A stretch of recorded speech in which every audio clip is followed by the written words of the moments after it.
আমি এখন উপস্থিত হয়েছি জনিকালসা বক্সর জিয়াউর রহমান ভাইয়ের ধানের জমি।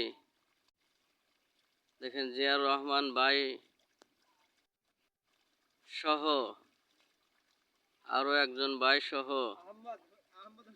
আহমদ হোসেন সহ এই ধান কিভাবে যত্ন করিতেছে, যে আল্লাহ রব্বুল আলামিন যেন এই জমির ধান দিয়ে ভরপুর করে দেয়।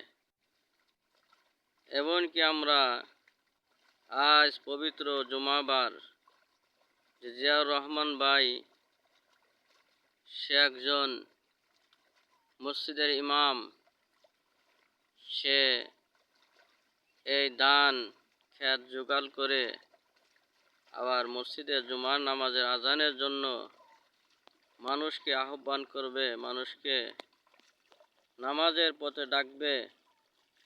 আমরা যদি এই ধান ক্ষেতের মতো যেভাবে জোগাড় করলে যেভাবে ফসল উৎপন্ন হইবে, তেমনিভাবে আমরা যদি ইমানের উপর মেহনত করে ইমানকে যদি মজবুত করতে পারি, তাহলে আমরা দুনিয়া এবং আখিরাতের ভিতরে কল্যাণ মুসলমানদেরই হবে। বলেন সুবহানাল্লাহ।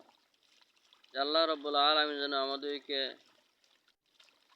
বেশি বেশি আল্লাহ রাব্বুল আলামিনের শুকরিয়া আদায় করা। কোরআন ও কারিমেতে বলেন, লা ইন শাকারতুম লা আযীদান্নাকুম ওয়া লা ইন কাফারতুম ইন্না আযাবি লাশাদীদ। আল্লাহ রাব্বুল আলামিন আমাদেরকে তৌফিক দান করুন, আমিন।